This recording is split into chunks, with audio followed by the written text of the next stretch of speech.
최근에 저희 연수원 동기들 그 단톡방이 있거든요.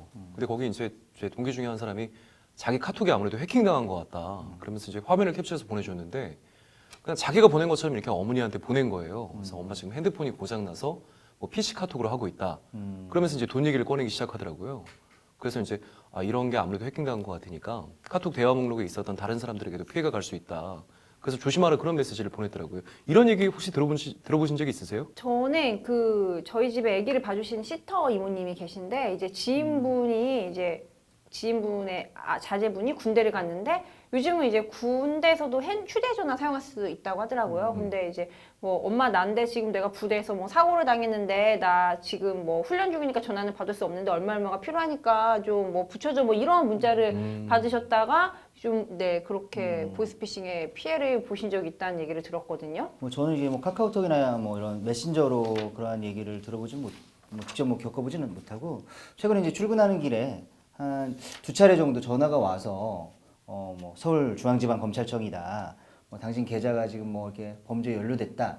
이렇게 뭐 얘기를 해서 이제 저는 보이스피싱인 걸 직감하고 쭉 얘기를 듣다가 근데 뭐 담당 검사님 성함이 어떻게 되시죠? 이렇게 물어봤더니 바로 전화를 끊더라고요. 그러니까 보통 이렇게 전화를 하거나 이런 분들이 그렇게 능숙하게 대처하거나 자연스럽게 대처하는 분들한테는 본인들의 그런 범죄 행위가 통하지 않을 거라는 걸 알고 바로 끊어버리는 것 같아요. 네, 이렇게 요즘에는 보이스피싱을 넘어 카톡, 메일 등을 통한 온라인 피싱 사기가 많은데요. 그래서 오늘은 핫스타그램에서 온라인 피싱에 대해 이야기를 나눠보도록 할게요.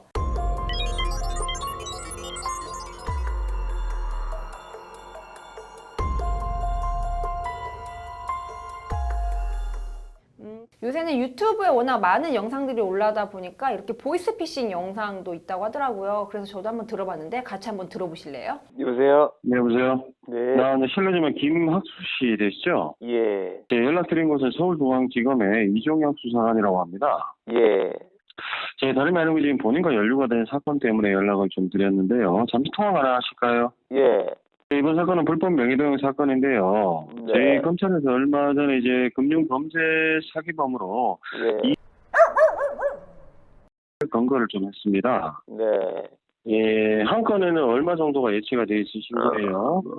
되게 소액 있거나 그럴 것 같아요. 알겠습니다. 네. 그런 식으로 진술해 주시면 하나는 100에서 200 있다고 기재를 해드렸고 하나는 소액건이 있다고 진술하셨습니다. 맞으십니까? 네. 네, 이 외에는 본인 자산으로 등록될 만한 건 전혀 없으시고요. 네. 네, 금융감독원에서 이제 계좌 추적을 할 거예요. 그 3-4시간 정도 소요가 될 거고. 야, 이게 정말 구체적으로 내가 전화를 받아서 이렇게 목소리만 들으면 정말 구분이 어려울 것 같아요. 저는 사실 뭐 외소가 그런 거를 보이스피싱이 뭐 어제 오늘 일도 아니고 뭐 이제는 다 알 만큼 아는 거 아닌가 싶었는데 이렇게 들어보니까 또 느낌이 다르네요. 근데 이제 뭐 여러분 뭐 다른 변호사님들 잘 아시겠지만 사실 실질적으로 검찰청에서는 이런 식으로 전화를 해가지고 뭐 계좌 번호를 요구한다거나 뭐 어떤 돈을 이체하라고 한다든가 뭐 이런 식으로 하는 경우는 없는데 실제로 이렇게 보이스피싱 이제 조직들이 이러한 식으로 많이 범죄를 저지르다 보니까 실질적으로 제가 이제 그 연수원 마지막 학기 때 검찰청에서 우리 시보를 하잖아요. 그래서 검사 시보로 일을 하면서 이제 뭐 피의자라든지 참고인들한테 전화를 해서 어디 검찰청입니다. 몇 시까지 뭐 출석을 해서 조사를 받아야 된다 이런 식으로 안내 전화를 하면 한 개중에 반절 정도는 보이스피싱이라고 생각하시고 전화를 바로 끊어버리거나 막 화를 내시는 분도 있고 이렇게 좀 실질적으로 검찰청에서 업무를 수행하는데 방해가 되는 일도 있는 것 같아요. 그래서 뭐 그 경우에는 저희는 보이스피싱 아니니까 뭐 대표번호로 전화를 하셔가지고 어디 검사실로 연결해 달라고 해라 이런 식으로 해서 안내를 하시면 또 그분이 검찰청 통해서 전화를 해서 본인이 사건과 관련된 일로 실질적으로 검찰청에서 출석을 요구하는구나 이렇게 알게 되는 오히려 이중으로 좀 뭐 검찰청의 업무가 방해되는 뭐 그런 경우도 있는 것 같아요.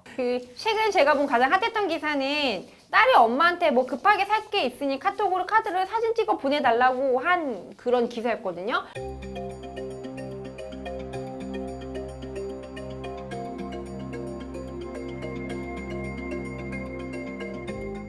와, 진짜 저 말투 좀 보세요. 저 너무 소름 돋는 것 같은데 저 같아도 저런 상황이었으면 속을 것 같아요. 이게 자식을 키우는 입장에서 자녀가 급박하게 돈이 필요하다라고 연락이 오면 저 같아도 뭐 저런 경우에 카드 번호를 뭐 찍어서 보내준다거나 그랬을 것 같은데 뭐 곽 변호사님도 마찬가지시죠? 그죠. 저희가 이제 엄마 세대 되면 당연히 이런 게 이제 사기 범죄 일환이라고 상상도 당연히 할 수 없는데 우리 딸아이가 뭐 급하다고 하면서 연락을 오면 저 같아도 뭐 아무 의심 없이 당연히 사진 찍어 보내줄 것 같고 더군다나 딸이 다급하다 그러면 뭐 부모 마음에서는 네, 물 안 가리고 일단은 찍어서 줄 것 같은데 참 이게 나쁜 범죄죠. 사기가 그러니까 이런 선량한 마음을 이용해서 네, 범죄를 저지른다는 게 참 천인공노할 일이 아닐까 싶은데요.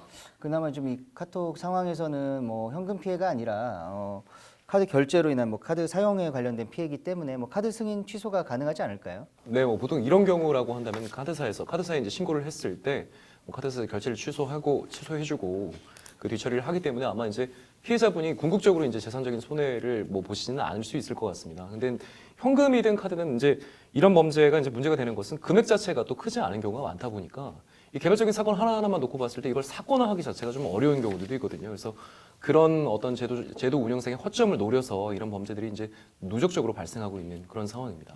네, 다행히 이 사건 같은 경우에는 어머니의 카드로 이루어진 12건의 결제가 사기 피해로 인정되어서 모두 취소되었다고는 하더라고요.